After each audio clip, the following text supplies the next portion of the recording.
அன்பான நண்பர்களே, காரில் உட்காந்துட்டு டிரைவ் பண்ணிட்டு போனோன்னா நம்ம எங்கே பார்க்கணும்? முன்னாடி தான் பார்க்கணும். என்ன இந்த மாதிரி கேள்வியெல்லாம் கேட்குறாங்களேன்னு நினைக்கலாம். ஆனால் ஒரு இம்பார்ட்டன்ட் பாயிண்ட் உங்களுக்கு நான் புரிய வைக்கிறதுக்காக தான் இதை பேசுகிறேன். பின்னாடி திரும்பி பார்த்தா எங்கே போய் இடிப்போம்? எங்கேயாவது தான் போய் இடித்து ஆக்சிடெண்ட் ஆகும் இல்லையா?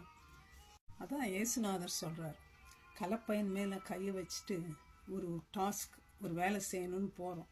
திருப்பி பார்த்தா வேலையை கம்ப்ளீட் பண்ண முடியுமா? முடியாது. அதனால தான் தேவனை தேடுறது நம்ம எப்பவுமே ஹாஃப் வாட்டடாக தான் தேடுறோம். முழு இருதயத்தோடு என்னை தேடுங்கள்ன்ற நம்முடைய ஓன் டிசையர், நம்முடைய டைமு, நம்முடைய பணம் எல்லாம் சேர்க்கறது எல்லாம் அந்த டெம்பரரி ஹவுஸ்க்காக.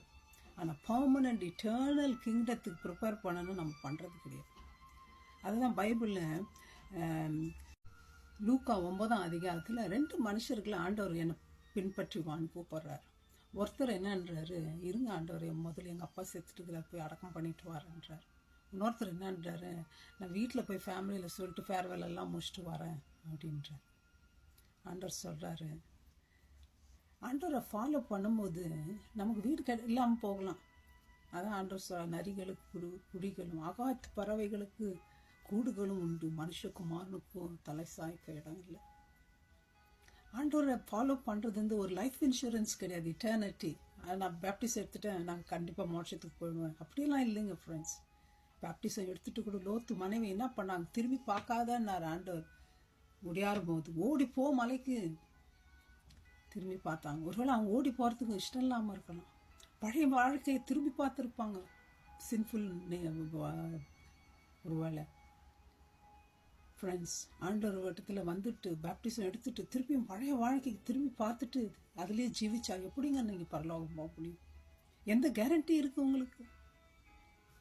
எல்லாரும் என்ன பண்ணுறாங்க, தன் ஜீவனை ரட்சிக்க விரும்புகிறவன் அதை இழந்து போவான், என் நிமித்தமாக தன் ஜீவனை இழந்து போகிறவன் அதை ரட்சித்து கொள்ளுவான். ஆண்டருக்காக நம்ம என்ன பண்ணியிருக்கோம்? ஆண்டருக்காக என்ன செய்கிறோம்? நம்ம டெய்லி ரட்சிக்கப்பட்டோம், அவ்வளோதான். அப்படியே தான் உட்காந்துட்டு இருக்கிறோம். We need to keep our eyes on Christ, obey His commandments, faith அவர் மேலே வச்சுருக்கணும். நம்ம உலக மக்கள் மேலே, மனுஷன் மேலே நிறைய வைக்கக்கூடாது. ஏன்னா அந்த இட்டர்னிட்டி, அந்த மோட்சம் பரிசுத்தமான இடம், பாவம் இல்லாத இடம். சூரியன் கிடையாதாங்க, இயேசுவே வெளிச்சம், பொன்னாலான நகரம்.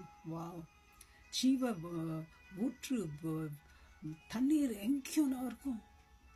அப்படியாப்பட்ட அந்த இடத்துக்கு போக உங்களுக்கு இஷ்டமா ஃப்ரெண்ட்ஸ்? ஆண்டவர் சொல்ல மெனி மேன்ஷன்ஸ், இப்போ நான் உங்களுக்காக ஒரு ப்ரிப்பேர் பண்ண போயிருக்கிறேன்ற, நமக்கு இடத்த ஆயத்தம் பண்ண போயிருக்கேன். அந்த இடத்துல போய் ஜாலியாக இருக்கலாமே ஃப்ரெண்ட்ஸ். ஆண்டவரை ஃபாலோ பண்ணால் நம்மளை நாம வெறுத்து சிலுவை எடுத்துக்கொண்டு ஒரு பின்னால் நம்ம போவோம். திரும்பி பார்க்குறத விட்டுருவோம் ஃப்ரெண்ட்ஸ். திரும்பி வாழ்மான வாழ்க்கைக்கு போகிறத விட்டுருவோம். விட்ட காரியத்தை நாய் தான் பைபிளில் சொல்லு, கக்கினதை திருப்பி தின்னுமா.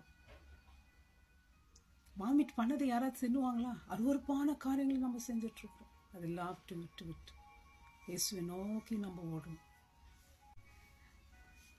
ஒரு பாட்டு எப்படியா வருது, கூடார வாசிகளாகும் நமதிங்கு விடெங்கும் நாடெங்கும் சொல்லலாமோ, கைவேலை இல்லாத வீடொன்றை மேலே தான் செய்வேன் என சொல்லி போகலையும், ஆனந்தமே பரமானந்தமே இயேசு அண்ணலை அன்பினோ கானந்தமே.